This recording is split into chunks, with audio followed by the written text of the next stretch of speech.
യൂദാ എഴുതിയ ലേഖനം. യേശുക്രിസ്തുവിന്റെ ദാസനും യാക്കോബിന്റെ സഹോദരനുമായ യൂദാ, പിതാവായ ദൈവത്തിൽ സ്നേഹിക്കപ്പെട്ടും യേശുക്രിസ്തുവിനായി സൂക്ഷിക്കപ്പെട്ടും ഇരിക്കുന്നവരായ വിളിക്കപ്പെട്ടവർക്ക് എഴുതുന്നത്. നിങ്ങൾക്ക് കരുണയും സമാധാനവും സ്നേഹവും വർദ്ധിക്കുമാറാകട്ടെ.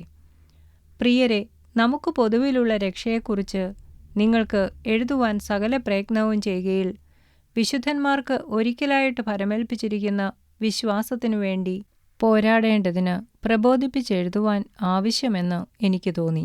നമ്മുടെ ദൈവത്തിന്റെ കൃപയെ ദുഷ്കാമവൃത്തിക്ക് ഹേതുവാക്കി ഏകനാഥനും നമ്മുടെ കർത്താവുമായ യേശുക്രിസ്തുവിനെ നിഷേധിക്കുന്ന അഭക്തരായ ചില മനുഷ്യർ നുഴഞ്ഞ് വന്നിരിക്കുന്നു. അവരുടെ ഈ ശിക്ഷാവിധി പണ്ടുതന്നെ എഴുതിയിരിക്കുന്നു.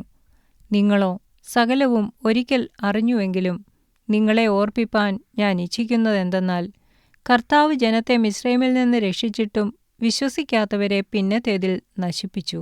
തങ്ങളുടെ വാഴ്ച കാത്തുകൊള്ളാതെ സ്വന്തം വാസസ്ഥലം വിട്ടുപോയ ദൂതന്മാരെ മഹാദിവസത്തിന്റെ വിധിക്കായി എന്നേക്കുമുള്ള ചങ്ങലയിട്ട് അന്ധകാരത്തിൻ കീഴിൽ സൂക്ഷിച്ചിരിക്കുന്നു.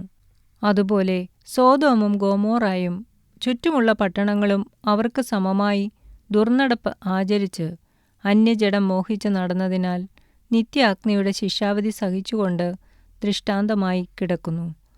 അങ്ങനെ തന്നെ ഇവരും സ്വപ്നാവസ്ഥയിലായി ജഡത്തെ മലിനമാക്കുകയും കർത്തൃത്വത്തെ തുച്ഛീകരിക്കുകയും മഹിമകളെ ദുഷിക്കുകയും ചെയ്യുന്നു. എന്നാൽ പ്രധാന ദൂതനായ മിഖായേൽ മോശയുടെ ശരീരത്തെക്കുറിച്ച് പിശാചിനോട് തർക്കിച്ച് വാദിക്കുമ്പോൾ ഒരു ദൂഷണവിധി ഉച്ചരിപ്പാൻ തുനിയാതെ, കർത്താവ് നിന്നെ ഭത്സിക്കട്ടെ എന്ന് പറഞ്ഞതേയുള്ളൂ. ഇവരോ തങ്ങളറിയാത്തത് എല്ലാം ദുഷിക്കുന്നു. ബുദ്ധിയില്ലാത്ത മൃഗങ്ങളെപ്പോലെ സ്വാഭാവികമായി ഗ്രഹിക്കുന്നവയാലൊക്കെയും തങ്ങളെ തന്നെ വഷളാക്കുന്നു. അവർക്ക് അയ്യോ കഷ്ടം! അവർ കയീന്റെ വഴിയിൽ നടക്കുകയും കൂലി കൊതിച്ച് ബിലെയാമിന്റെ വഞ്ചനയിൽ തങ്ങളെ തന്നെ ഏൽപ്പിക്കുകയും കോരഹിന്റെ മത്സരത്തിൽ നശിച്ചുപോകുകയും ചെയ്യുന്നു.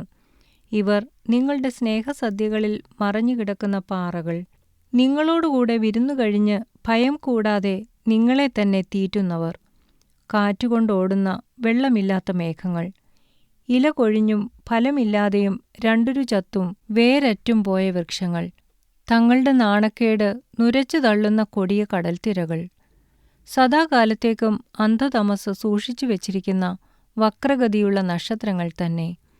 ആദാം മുതൽ ഏഴാമനായ ഹാനോക്കും ഇവരെക്കുറിച്ച്, ഇതാ കർത്താവ് എല്ലാവരെയും വിധിപ്പാനും അവർ അഭക്തിയോടെ ചെയ്ത ഭക്തിവിരുദ്ധമായ സകല പ്രവൃത്തികളും നിമിത്തം ഭക്തികെട്ട പാപികൾ തന്റെ നേരെ പറഞ്ഞ സകല നിഷ്ഠൂരങ്ങളും നിമിത്തവും ഭക്തികെട്ടവരെയൊക്കെയും ബോധം വരുത്തുവാനും 1000 വിശുദ്ധന്മാരോടുകൂടെ വന്നിരിക്കുന്നു എന്ന് പ്രവചിച്ചു.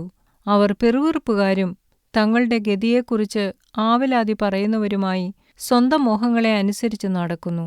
അവരുടെ വായ് വമ്പു പറയുന്നു. കാര്യസാധ്യത്തിനായി അവർ മുഖസ്തുതി പ്രയോഗിക്കുന്നു. നിങ്ങളോ പ്രിയരെ, നമ്മുടെ കർത്താവായ യേശുക്രിസ്തുവിന്റെ അപ്പോസ്തലന്മാർ മുൻ പറഞ്ഞ വാക്കുകളെ ഓർപ്പീൻ. അന്ത്യകാലത്ത് ഭക്തികെട്ട മോഹങ്ങളെ അനുസരിച്ച് നടക്കുന്ന പരിഹാസികൾ ഉണ്ടാകും എന്ന് അവർ നിങ്ങളോട് പറഞ്ഞുവല്ലോ. അവർ ഭിന്നത ഉണ്ടാക്കുന്നവർ, പ്രാകൃതന്മാർ, ആത്മാവില്ലാത്തവർ.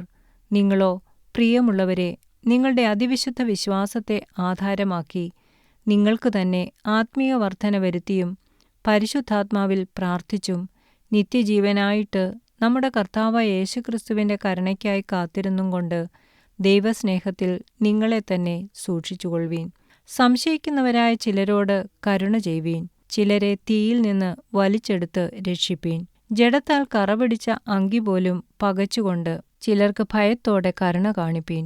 വീഴാതവണ്ണം നിങ്ങളെ സൂക്ഷിച്ച് തന്റെ മഹിമാസന്നിധിയിൽ കളങ്കമില്ലാത്തവരായി ആനന്ദത്തോടെ നിർത്തുവാൻ ശക്തിയുള്ളവന്, നമ്മുടെ കർത്താവായ യേശുക്രിസ്തു മുഖാന്തരം നമ്മുടെ രക്ഷിതാവായ ഏകദൈവത്തിനു തന്നെ സർവകാലത്തിനു മുമ്പും ഇപ്പോഴും സദാകാലത്തോളവും തേജസ്സും മഹിമയും ബലവും അധികാരവും ഉണ്ടാകുമാറാകട്ടെ.